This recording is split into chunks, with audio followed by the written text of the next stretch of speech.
Stacy, tell everybody a little bit about yourself. Well, I'm professional remote viewer. For those of you who don't know what that is, remote viewing has been used as synonymous with just being psychic or clairvoyant or all these various different things. Remote viewing is a very specific technique. It was developed by the United States military through a program they called Project Stargate. It was a black project that was hidden for 10, 15 years. No one knew about it. The name of the program, Project Stargate, was leaked in the media and in Hollywood, and it was the inspiration for the movie and various TV shows thereafter. Obviously, it has nothing to do with aliens or actually walking through a wormhole. It is a psychic spy program that the military figured out by studying psychics, and they spent millions of dollars to do this, by the way. What makes psychics tick and how they get the information that they get. And they figured out that you could actually train people how to pay attention to those triggers in a protocol that the military is very familiar with, that allows you to gather information from the subconscious mind, from the universe, through blind targeting, and get actionable intelligence through psychics. And it was a program that went all the way up into the early 90s. The Clinton administration basically put a kibosh on it. It was really popular in the military. Damn those Clintons. They're always killing stuff.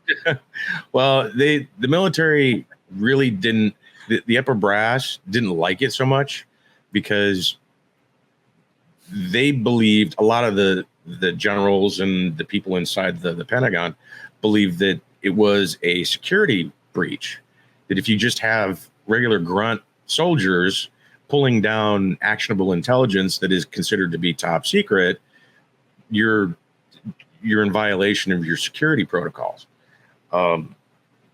It wasn't that way, but there was a lot of paranoia going around because it was still the Cold War, that the Russians were doing it and the Chinese were doing it, which was true, but the Russians sucked at it. They didn't have anything. The Chinese, on the other hand, had a really good program, and they're still running it today. Really? But the military, put a kibosh on it. So you're saying like there's Chinese people out there remote viewing right now, like a government remote viewing program? Yeah, there's actually a book called China's Super Psychics that show that the Chinese government figured out that if you start them off really, really young, like grade school level children, they would become incredibly psychic in that environment, and they just scary stuff.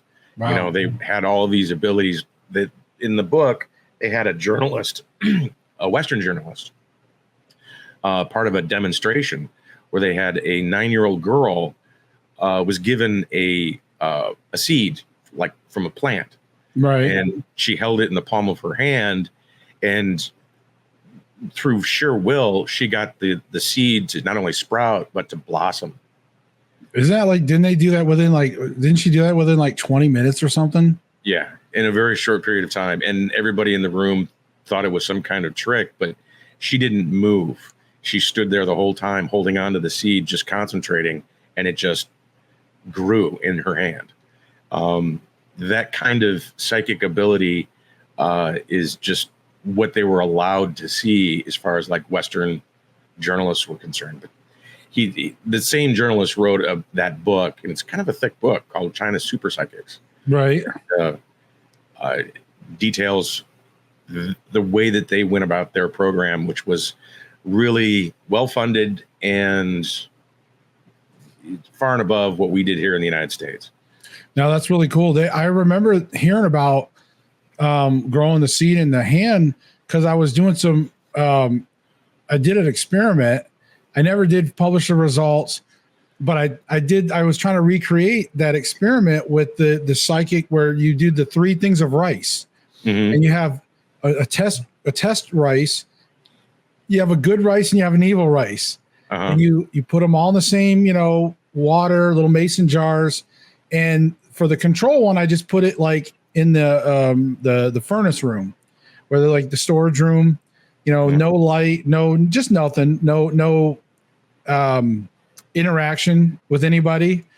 And then for the good, I put it in the laundry room, and every time I would go in the laundry room, bathroom, I would say nice things to it. I'd be like, "Hey, Rice, how you doing, Rice?" And then in the other Rice, in the other room, I'd go in there and I'd just be like, "You Rice, man, you piece of, you're garbage, blah, blah, blah." Holy crap. ICU popped in here. Oh my God. ICU. It's so good to see you stuffing things as well. You popped in there first, and sorry to acknowledge you yet.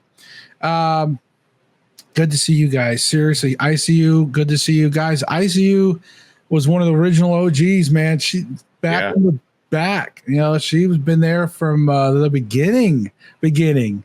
So good to see you pop in. I'm so glad to see you. Especially with Stacy coming back after. I mean, we haven't really been doing nothing over the last year. I mean, it's crazy to think when we were doing this like every Thursday. But we're back. At least I'm back. Stacy will be joining us every once in a while.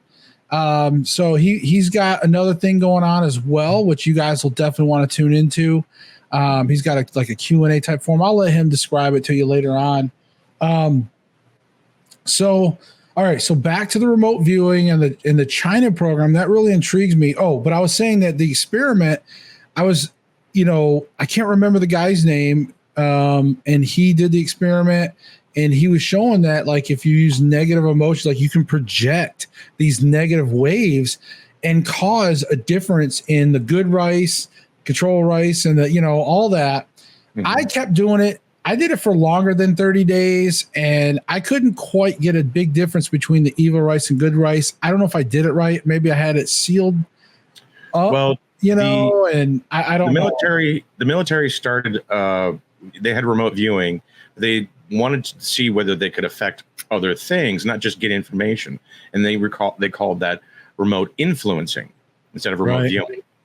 And they found out that you could, in fact, affect things over a period of time. The minimum period of time you had to do things on a regular time scale was 9 days. Sometimes it took a little bit longer, but a minimum of 9 days was required to do any of those experiments. Then they had control plants. They had the water, the frozen water, which some people refer to, because that's relatively easy to do. You have just saline water in 3 jars, like what you're talking about, and you have one that's love, one that's hate, and one that's neutral. And you throw the love and the hate at these different things at regular intervals, and then you freeze it, you flash freeze it, and you can see the crystallization in the water is vastly different from one to the other. Like you get really beautiful crystallizations like snowflakes in the love, and in the hate you actually get almost jagged, dirty looking water that looks like someone basically shit in it, because it just gets nasty but it's the same stuff. You don't put anything in it, anything like that. It's just 3 exactly the same. And that's what I did with the rice, but I think I don't know if maybe I had the lids on a little too tight or something. They were kind of sealed. Maybe I needed to let the air and maybe it kind of formed a little bit of a block by having it sealed more, but there wasn't really specific instructions on how to do it. I was just going from his experiment and what I could research about it. And then of course I do remember there was the frozen water experiment, the seeds in the hand. There was all kind of a variety of experiments of different people and that style of stuff. So I remember that for sure. And but I think that's cool. I may even have to retry it again just for the hell of it, because it was pretty fun to just talk shit to Rice, and And at the time when I was living with Terry Lynn, it was like she would just make fun of me. Like she'd be like, because she'd laugh her ass off when I'd be down there, like, you Rice, you piece of, I'd just be like going off. Well, they've come a long way with a lot of those experiments. There's actually a whole new level or a whole new field of science they're calling information theory or information science, where everything, and it goes along with the whole idea of the holographic theory of the universe, that we don't actually live in a physical world. We live in a holographic plane, and all of everything around us is actually just circling a giant black hole smeared across an informational matrix. That's part of what it is, but they don't really know.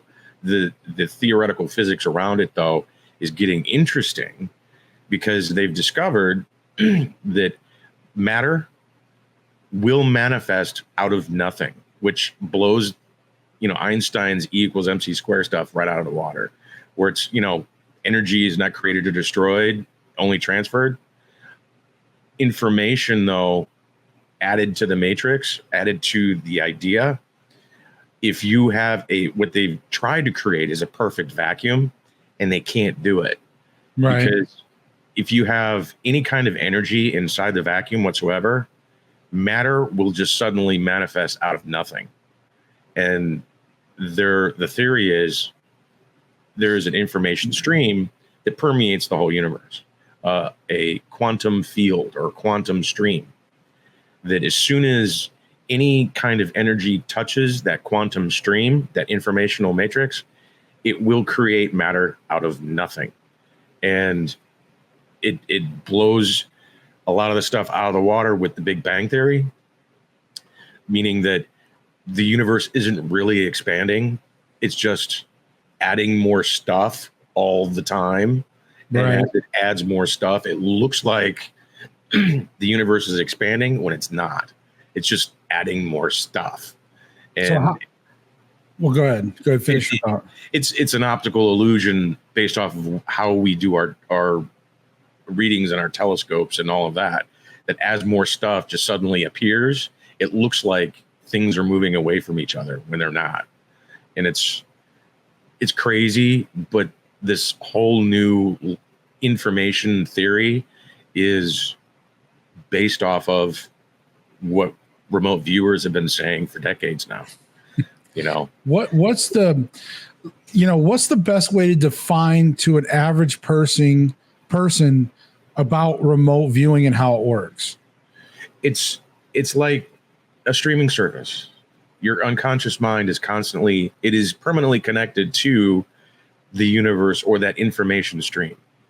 And you can, with a simple query, find out anything that exists in a person, place, thing, or event anywhere in space-time, meaning that there is no time.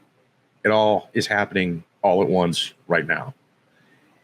You can pull information out of the future, pull information out of the past, or the current timeline or current moment. The problem is when you're in the remote viewing session, you can't tell which one is which because you're totally blind. Everything feels the same based off of your experience in this moment. Right. I don't know what it's like to live in the 1860s. I don't. Was not born then. I was not alive then. So my physical experience, which is what your mind goes from, is what you've lived in this life, has no relation to what it's like back then. Only the commonalities, like what I've experienced now to what they experienced back then. Those are the things that I can relate to. It's a database of experience, but that can be communicated in a remote viewing session from the universe itself. So you have something that you can go off of to answer a particular question. Like, what did it smell like at Gettysburg, right afterwards? Because it's going to be a unique smell that only death.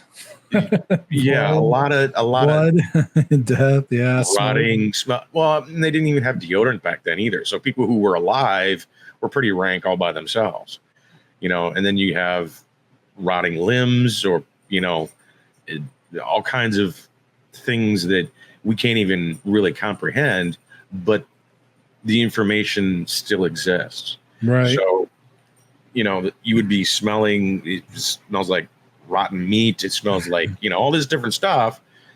And only until you've completed the session do you actually realize that, oh yeah, I was remote viewing 1865 or 1864 at Gettysburg.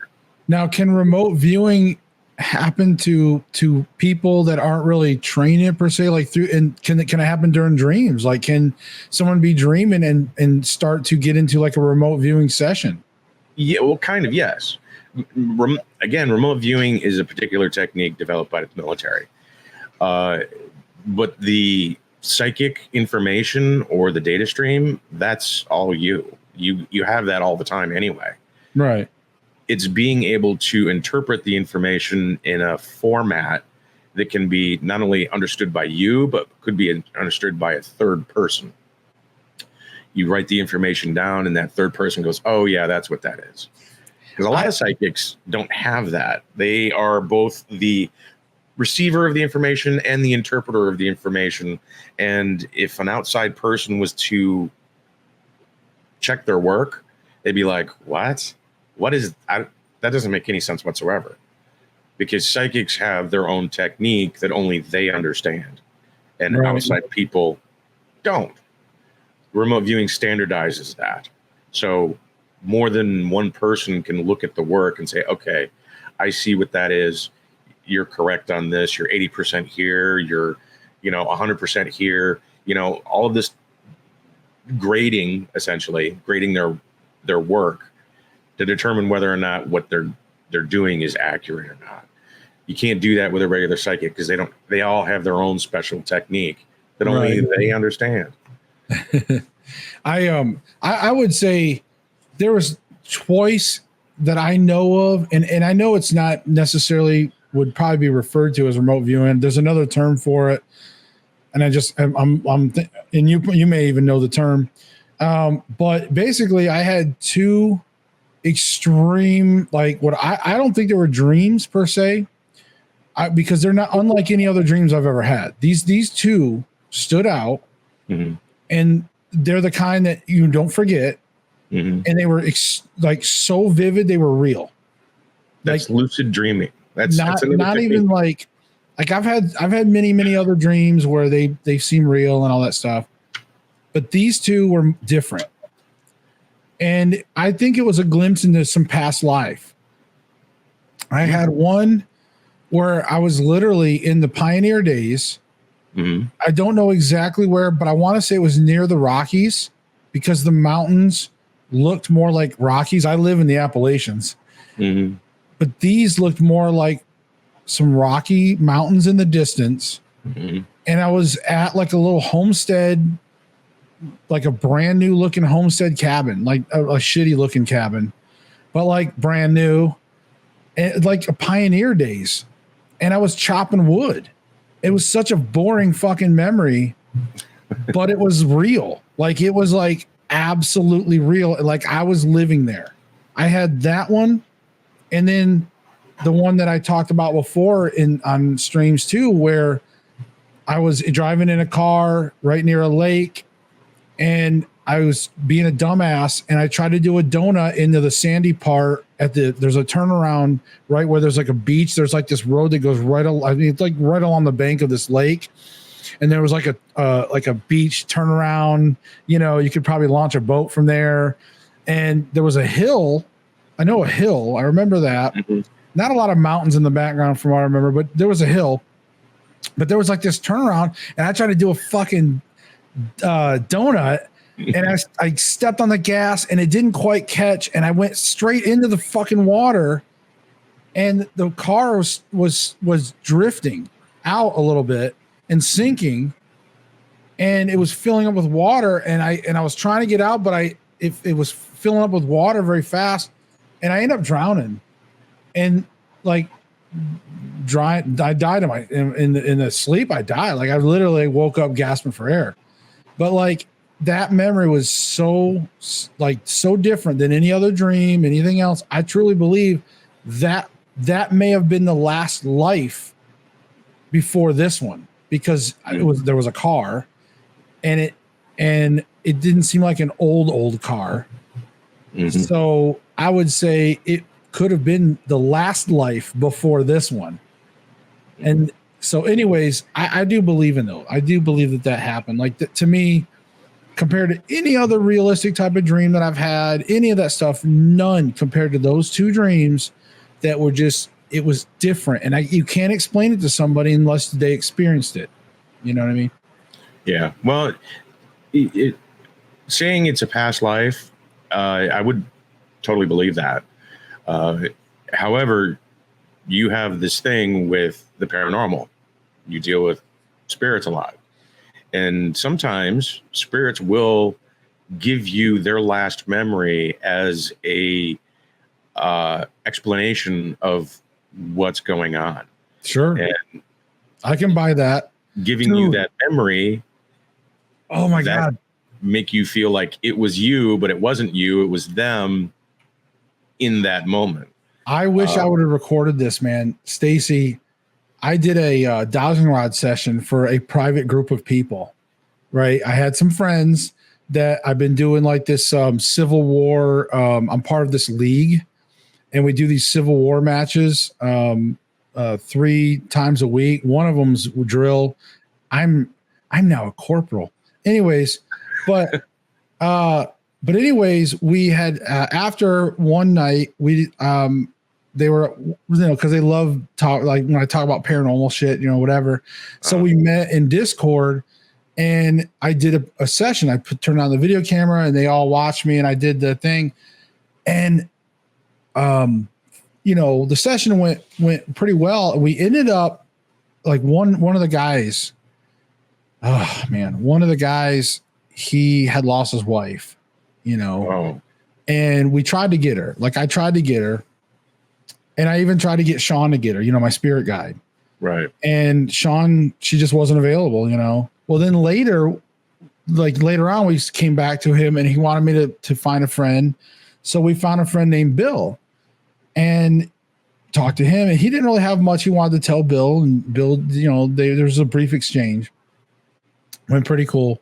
But then I thought, I had this hunch, and I was like, Bill, do you know his wife? Because his wife, they knew each other too, Mm-hmm. And so I had his friend was able to get his wife to the dowsing rods. And I'm going to tell you, man, it got real heavy because she got on the rods. I literally was starting to cry. Like I was like tears. I'm like, I could barely talk. There was so much, like, people don't understand unless you are going through it. Like for me, I just, was trying to use the rods as yes and no. And I even told everybody, I said, look, take it with a grain of salt. I'm just, whatever the rods say is what they say. If you ask a question and like, was your favorite color blue? And then they say yes. And they said, no, it was green. I mean, again, it's the rods, they're going to say what they're going to say. But the session was so heavy, and like, I could feel the emotion from her. I just felt everything. It was so crazy. Oh my God. I didn't record it. It was just a private session. Just, they wanted to see, what it was. And they were just curious. So we were just doing, of course, we had gotten some other spirits, but man, it was a good session. Holy crap. It was a good session.